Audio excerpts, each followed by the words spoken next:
भारतीय संस्कृती ही केवळ परंपरा, सण आणि उत्सवांनी भरलेली नाही, तर ती अध्यात्म, श्रद्धा आणि भक्तीने उत्स्फूर्त भरलेली आहे.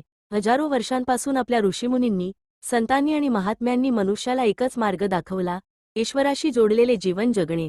या मार्गात ज्ञान, कर्म आणि योग यांना जितके महत्त्व आहे, तितकेच किंबहुना अधिक महत्त्व भक्तीला आहे. कारण भक्ती हा असा मार्ग आहे जो कोणालाही, कधीही, कोणत्याही परिस्थितीत स्वीकारता येतो.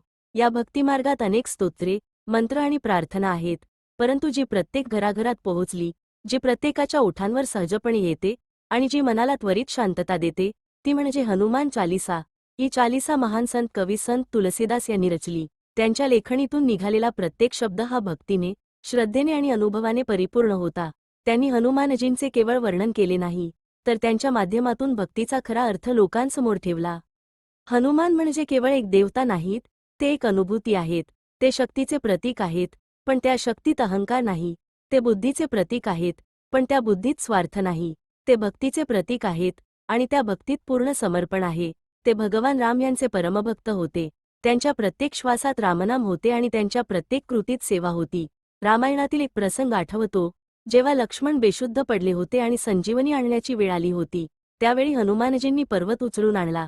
हा प्रसंग केवळ त्यांच्या शक्तीचे दर्शन घडवत नाही, तर त्यांच्या निष्ठेचे आणि तत्परतेचेही उदाहरण आहे. त्यांना फक्त एकच ध्येय होते, रामसेवा. यातून आपल्याला एक मोठा संदेश मिळतो. जेव्हा आपल्या जीवनात एखादे उच्च ध्येय असते आणि आपण त्यासाठी पूर्ण मनाने प्रयत्न करतो, तेव्हा अशक्य गोष्टीही शक्य होतात. हनुमान चालीसा वाचताना आपण या सर्व गुणांचा अनुभव घेतो. त्या प्रत्येक चौपाईत एक वेगळी ऊर्जा आहे. काही चौपाया आपल्याला धैर्य देतात, काही आपल्याला नम्रता शिकवतात, तर काही आपल्याला भक्तीचा मार्ग दाखवतात. जेव्हा आपण मन लावून, श्रद्धेने ही चालीसा वाचतो, तेव्हा आपले मन हळूहळू शांत होत जाते.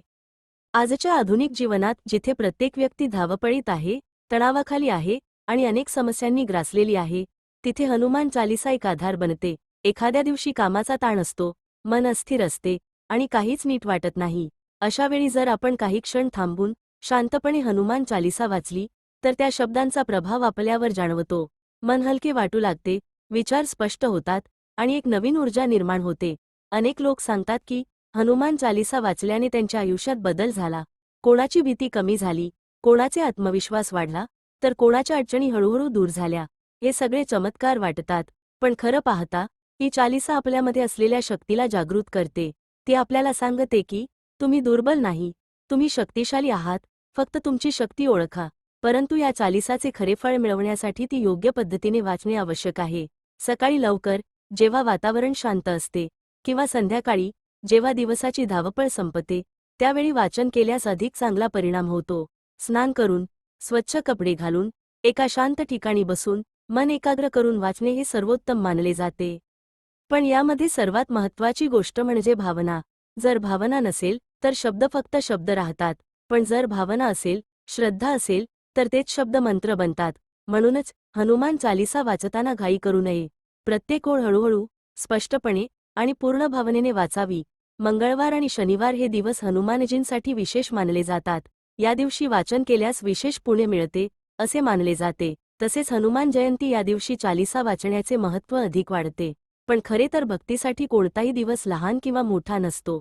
प्रत्येक दिवस हा देवाचा आहे आणि प्रत्येक क्षण हा भक्तीसाठी योग्य आहे. हनुमानजींच्या जीवनातून आपण अनेक गोष्टी शिकू शकतो. त्यांनी कधीही स्वतःचा गर्व केला नाही. त्यांनी नेहमी सेवा केली, नम्र राहिले आणि आपल्या कर्तव्याशी प्रामाणिक राहिले. आजच्या काळात, जिथे लोकांना स्वतःचे महत्त्व दाखवण्याची घाई असते, तिथे हनुमानजींचे जीवन आपल्याला नम्रतेचे आणि सेवाभावाचे महत्त्व शिकवते. जर आपण हनुमान चालीसा केवळ वाचली नाही, तर तिचा अर्थ समजून घेतला आणि त्या अर्थाला आपल्या जीवनात आणले, तर आपले जीवन पूर्णपणे बदलू शकते. आपण अधिक शांत, अधिक आत्मविश्वासी आणि अधिक समाधानी होऊ शकतो.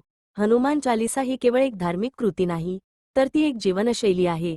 ती आपल्याला शिकवते की संकटे येणारच, पण त्यांना घाबरायचे नाही. ती आपल्याला शिकवते की शक्ती असली तरी नम्र राहायचे. ती आपल्याला शिकवते की भक्ती ही केवळ शब्दांमध्ये नसून ती आपल्या कृतीत असावी. शेवटी एवढेच म्हणावेसे वाटते की हनुमान चालीसा ही एक अशी साधना आहे जी प्रत्येकाला स्वीकारता येते आणि जी प्रत्येकाच्या जीवनात सकारात्मक बदल घडवू शकते. जर आपण दररोज काही मिनिटे काढून श्रद्धेने आणि प्रेमाने ही चालीसा वाचली, तर हळूहळू आपण आपल्या जीवनात बदल अनुभवू लागू. मन शांत होईल, विचार सकारात्मक होतील आणि जीवन अधिक सुंदर वाटू लागेल.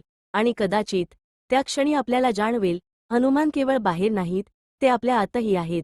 जय श्रीराम, जय हनुमान.